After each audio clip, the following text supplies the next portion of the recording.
Yep, I got paint in my hair. Hi, my name is Hallie, and I create videos on lifestyle improvement, life hacks, and apparently now DIYs. I made over my kitchen, and I did it all myself. Sometimes you just need to recreate the space that you're in, and that's something that I did to my kitchen. Was it perfect? Did everything turn out exactly how I wanted? Kinda. Were there a lot of mess ups? Was it frustrating at times, but still a lot of fun?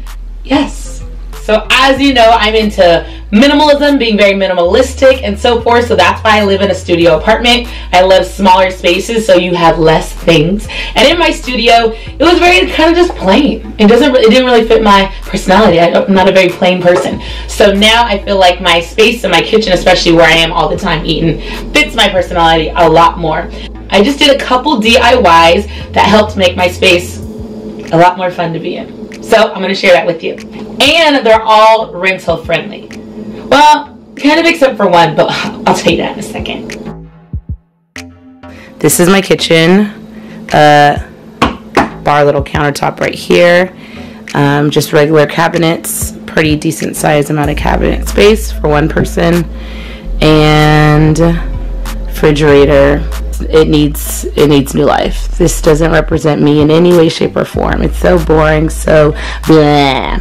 Alright, the first thing I did was the backsplash. The backsplash was something that when I was always looking online at DIY, rental-friendly things, I just never even thought about the fact that this wall back here, this backsplash, like if you just jazz it up a bit, it really lightens up your kitchen. So that's something I did. A lot of times when I was looking through all, you know, what YouTubers did and people did for DIYs, I really constantly looked at Lone Fox and another person, I think it's Wanda's World or something like that. I'll post their pages below, but they were definitely two people that I consistently were like, yes, yes, yes.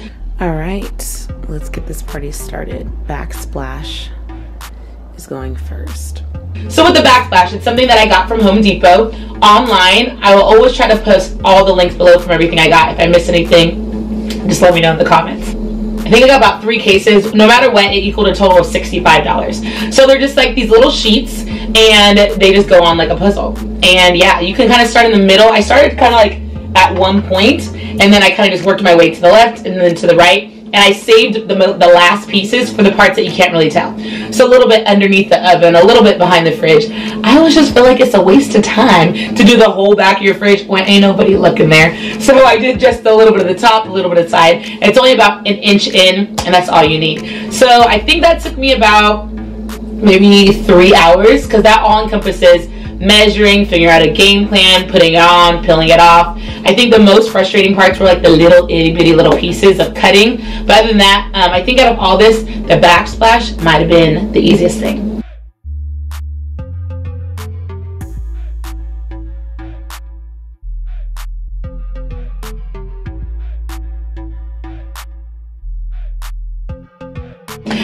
The second thing that I did, the floor. The floor literally was a thing that I was supposed to do right when I moved in 2 years ago. But I got it from Home Depot. I think it was like, it's a laminate flooring that comes in a roll-out form.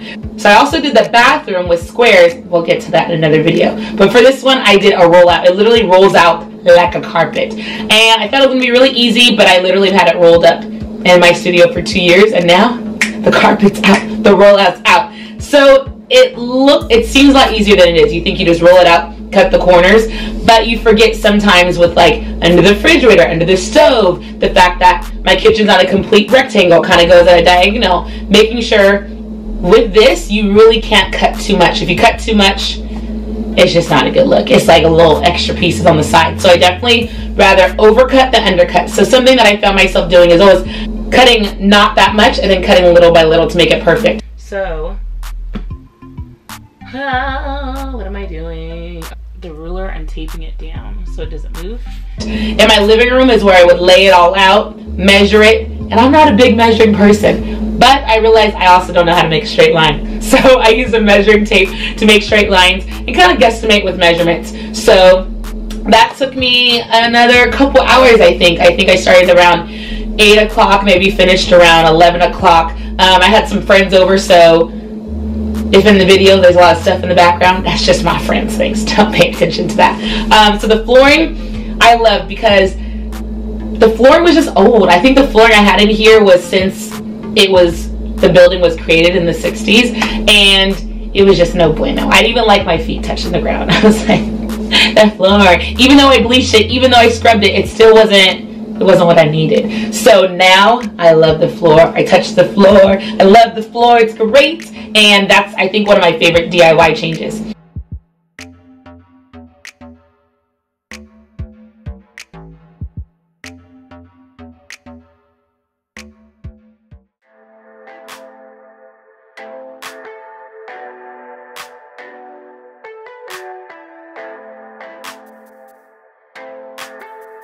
A third thing that I changed was the countertops. So this is what the countertop is looking like right about now.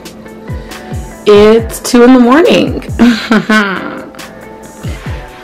And wiping it down.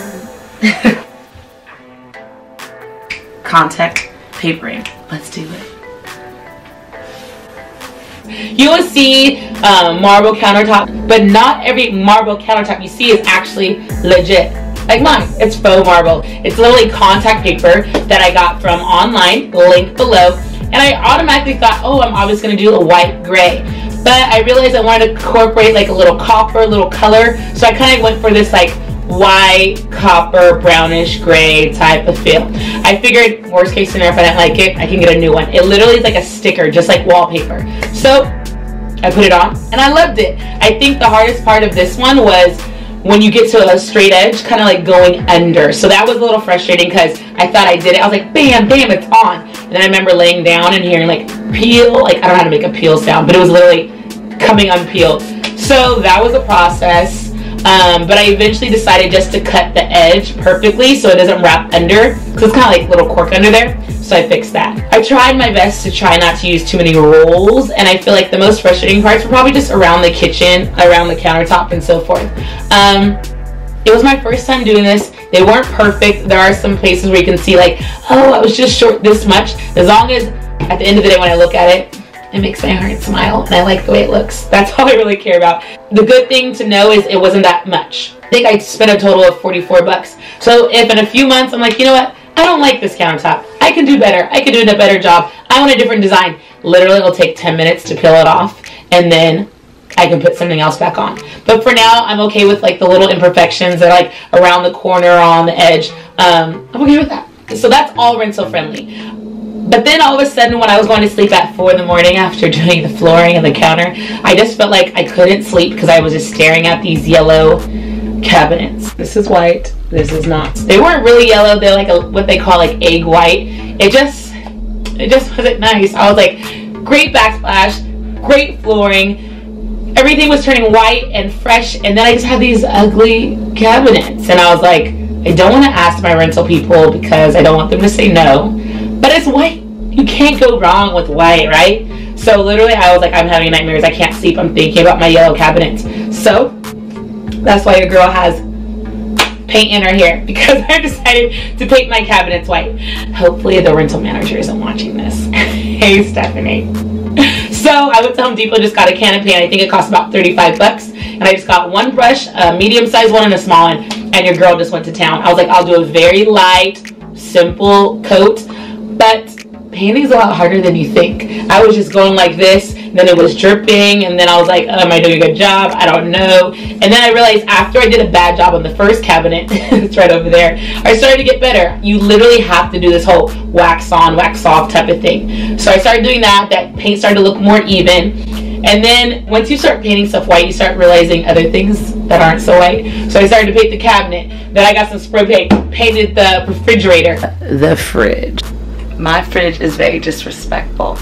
It's old, it's rusty, and I would, instead of just getting a new one, because I can't because I rent the place, I just need to make this one better. I love the smell of bleach. It's getting kind of strong.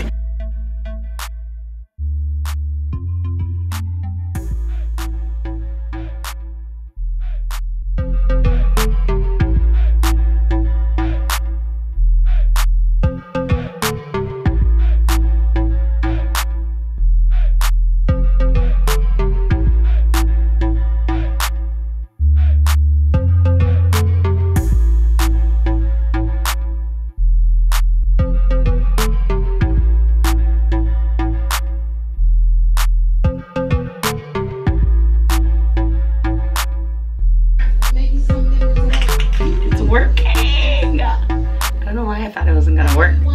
Cause that was like clean, but it was rusty just cause this thing had been here since the apartment, since the studio day one. So I got kind of, after scrubbing that down, painted that white, painted this random thing white. I was painting everything white. And that's how your girl got paint in her hair. I was painting the cabinet, and then I went down to get some more paint, and then I looked up and there was little specks, and I was like, why are there? My hair got in the paint. So hopefully this washes out. If not, I got a new look. Storm, watch out. Holly Berry, watch out.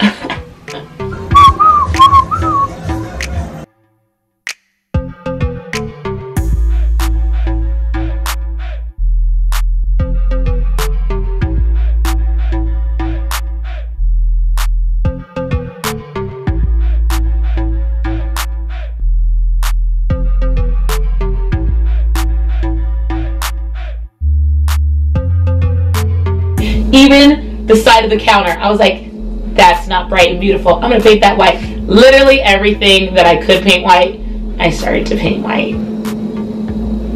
I really hope I don't get in trouble for this. I mean, it's white. You can't go wrong with white. You can't get mad at someone for painting things white. Right? So anyways, I painted the cabinets. So, what's left? The decor, the accessories. I just want to continue with being very minimalistic, very calm. I didn't want a lot of colors. Obviously white's great, but I just wanted accents of copper and a little bit of teal. So that's what I did. I kind of have my kitchenette that's kind of like a minty color. The teapot I got from Ross for about, I think, 16 bucks. And so I love that. I love that. I also always am using my skillet at all times. And so I hate putting in the cabinet, taking out, putting in the cabinet, taking out. So I just bought a little hook thing from Target, put it on there, and now whenever I cook, I just pull it down and pull it up. It's already out there. Leaving stuff on the counter, leaving stuff out so it's easy, accessible, but not looking like it's too much clutter, because I didn't want to have too many things on my countertop because my kitchen is not that big. Another accessory that I found really simple was, can you see it? Outlets. Literally, it's the most simple DIY you can do. So if you're ever nervous about doing things, start very simple, like the outlets. All you do is take a screwdriver one way, turn it the other way, take it off. Sometimes you kind of have to peel it off a little bit, and then put the new one on, screw it back on. Literally, I have all the old ones in a baggie in a cabinet, so when I move out, I might leave it because I think they might like it. But if they were like, no, we want those ugly yellow outlet things back in there, I'll put them back in there. So those were easy. It was only a couple bucks online at Home Depot, and that's what I did as well. So besides the outlets, the hook, I also replaced these automatically. I don't know if you know this. Weird thing about me is I am afraid of fire. Fire is like a weird thing. I always feel like I'm gonna burn down my place with a candle or something. So I actually like that I have an electric stove, and the fact that it's old place, so obviously everything is electric. Obviously I don't have a gas stove, but I didn't like that it was silver, because when you cook a lot, it starts to turn black. It's a whole thing. You can put foil on it, but that's not that cute. So I saw on YouTube that you can replace them with black ones. They look so much better. So I don't want to break it. There's probably someone on YouTube that's done this. I'm just gonna watch a quick video. There has to be someone that knows what they're doing. Great. Be right back. Okay, I think I figured it out. YouTube saves lives. So I just wasn't pulling hard enough on this. So I just have to not be afraid to break it and like really pull on it. So I'm just gonna, it comes right off. Look at it. I love it. So I replaced them. That was a whole process, because I got a 4-pack from Home Depot. 2 of the 4 fit. Then I realized I only had one size. Then I had to go online. Then I went to Target. It was a whole thing. It was a whole process. But at the end of the day, your girl has black stovetop. I think they're called drip pours. I'll post it on link below. So 2 of these are from Target. 2 of these are from Home Depot. That cost about 30 bucks total. Oven tops black. Actually, another thing that I added was a little DIY. I know I wanted to have a soap dispenser, but I didn't want to just buy a soap dispenser, because a lot of soap dispensers, once you don't get the one that came in the store from Target or whatever, they're solid and you can't see how much soap you have left, because nothing's worse than trying to get some soap and then there's no soap left and you couldn't even see it. So what I did was I looked online, and I love mason jars. I have a lot of mason jars. So this DIY is any mason jar you have, the regular standard size, you can just buy a soap dispenser top. So that's what I got right over there. So all it is a regular mason jar. You buy the tops. I bought one for the kitchen, one for the bathroom. You literally just put the white piece on under, the pump on top. The straw is really long just in case your mason jar is a little tall. I just cut it to the right height, put it together, put some soap in it, screwed it back on. Bam, DIY soap dispenser. And I love it. I think that's it. Oh, also, I'm not a big fan of blinds in the kitchen, and I thought I was gonna get like these really nice fancy curtains, but I realized I don't really care about all that. I don't really care if it's like big nice curtains. I just want something to not show me all the blinds. So all I did was, I think it was only $9.99. Only got one. I thought there was two in there, but I only got one panel apparently. And literally the rod cost $2. The panel cost like $9. That's why it was so affordable, I think. And I still might put two up right now. It's only one, so it looks kind of plain. But for now, I'm okay with that, as long as I don't see directly in the blinds. And that took about, I don't know, 20 minutes, 30 minutes, only to make sure it was actually straight. I actually tried my best to make sure it was straight. So that was easy peasy.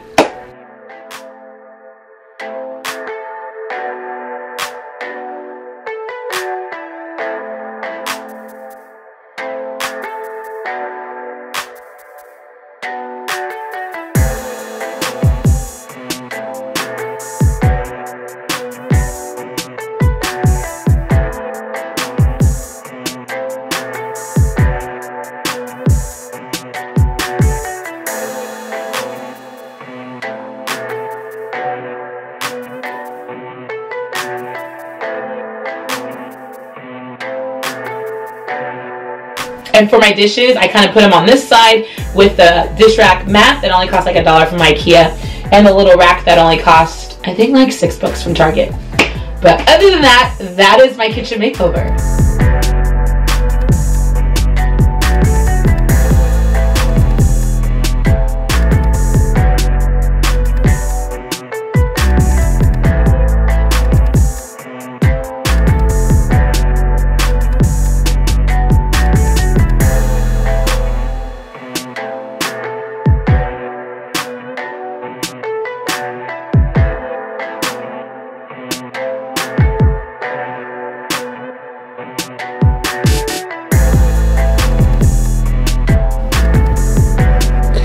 All right, new kitchen. I mean, same kitchen, new vibe.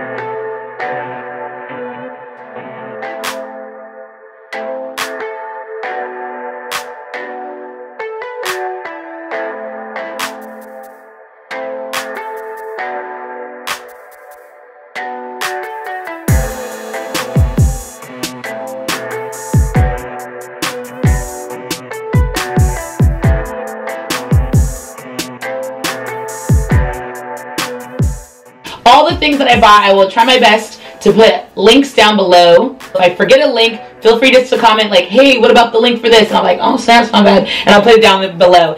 If you are interested to see how I do my bathroom and my desk as well, make sure you comment. Let me know. Hit the bell, subscribe, because we're going on a DIY journey. This is exciting. And I believe when I calculated everything, I was like, oh, how much did I spend on all this? I mean, it's always good to be on a budget. I believe I spent a total of about $309. So about $300 for the kitchen makeover. Not bad for the first time. And not bad for actually, I wasn't really married to a budget. I just was like, I want this done, and I want it for the cheapest price. Instead of thinking about $300, I just was like, each item that I did, I was just like, get this at the cheapest price. So in doing that, I spent about $309, which is about $300. Look at me, I'm on a budget on DIY. I encourage you, if there's little any things that you want to fix in your place, just do it. It's temporary. You can change it. And I think that's it. If you have any questions about any information that I missed, And you're like, why didn't you tell me that? Then just let me know in the comments below as well. If you want to see the bathroom that I do next week, let me know and I'll make that video. Make sure you subscribe and like until the next part of my studio. Peace, love, and balance. And now DIY. Watch out, HDTV. The girl's coming at you. I'm coming for you. It's about to be a new look for me.